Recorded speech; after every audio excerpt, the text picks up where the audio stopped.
So taking on James Baldwin, obviously very exciting, but quite monumental as well. So how did you balance that weight of his legacy with your own personal vision for the film? That was, to be honest, and people often ask me that question, or people ask me that question and they frame it as the pressure of making a movie in the wake of Moonlight, but that wasn't the most acute pressure I felt. The pressure was, as you say, adapting James Baldwin, who I think is a genius and just extraordinary.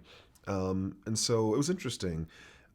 James Baldwin was a novelist. Barry Jenkins is a filmmaker. And so I think for the adaptation, my voice had to come to the forefront. And it was an interesting process of going through the drafts, and every time I did a rewrite, I feel like it got further away from the voice of Mr. Baldwin and closer to my voice, which I was hoping to speak through the voice of Tish. And on that, speaking through the voice of Tish, obviously through James Baldwin, he is a man, speaking from perspective of a woman, and then you follow that same route with the film. Did you see any challenges in that, or how did you approach that? It was the most challenging thing about the process, I'll be honest, but it was also what was so invigorating about it. Moonlight is such a male point of view, and then to move to this project, which is such a female point of view, it was challenging. I'm not a woman, James Baldwin's not a woman.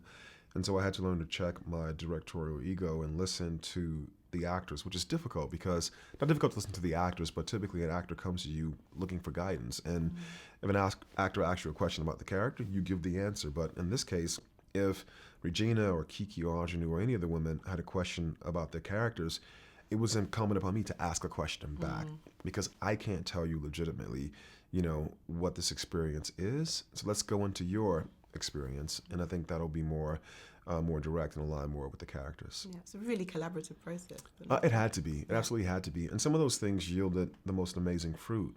There's a sequence in the film where Regina King, as the character Sharon, goes to Puerto Rico, and in the book, in the source material, she's putting on and taking off a shawl.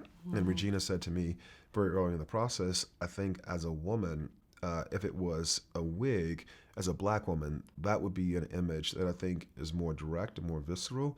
And, I've never worn a wig, and so what do I know? Yeah. And so we talked about it, and I said, okay, cool, it's a wig now. And I'm glad I listened to her because I think it's one of the most engaging, most visceral moments in the entire film. Yeah, I agree. One of my other favourite moments was the scene between Fonnie and Daniel, obviously breaking down that mask of what it means to be a man and showing that vulnerability and emotion. How did you approach that moment, and what do you want the audiences to essentially take from that? Yeah, it's an interesting moment in the film. This is a movie comprised of a lot of satellite characters. Tish and Fonnie are the main characters, and these other characters are kind of orbiting them in a certain way. And every now and then, it was important to me to cede the floor to some of these satellite characters to embody the more intellectual ideas we were getting at in the script.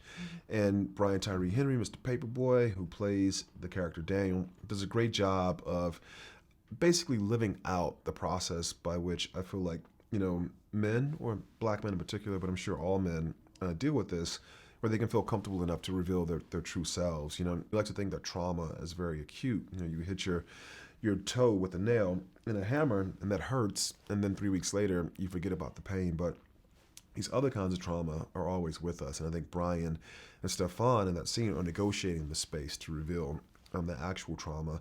I think it's the ways in which myself and Mr. Baldwin were trying to show how it's not just about the time these men spend inside the system and how it affects them, but about the reverberations of that trauma and how it lives on in the families generations and generations on. Brilliant. You tell stories so brilliantly. What is one story or Your opinion? My opinion, yes. In my opinion, you do so. What is the one story that you're dying to tell? I feel like every time I go out and make a film, it's a story I'm dying to tell. I had like a bucket list of things I wanted to do as an artist. I wanted to make a movie about where I'm from, and that was Moonlight. I wanted to adopt my favorite author, that's Beale Street. I also wanted to make a movie that was about American slavery, and that's going to become the Underground Railroad. So I think, step by step, bit by bit, attacking those questions.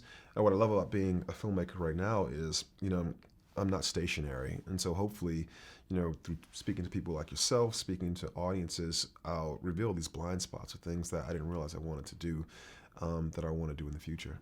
Brilliant. Thank you so much for Thank you. Me. It's a pleasure. Great.